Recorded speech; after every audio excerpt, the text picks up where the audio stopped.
આજે આપણે કાલા ખટ્ટા શરબત બનાવીશું. એના માટે આપણે એક ગ્લાસ પાણી લઈશું. તેમાં થોડી ખાંડ ઉમેરીશું.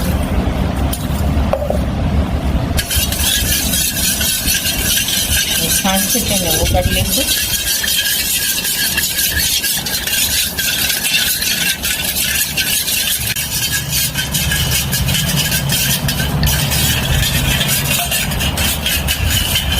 હવે આપણી ખાંડ છે તે ઓગળી ગઈ છે. હવે આપણે તેમાં એસેન્સ નાખીશું.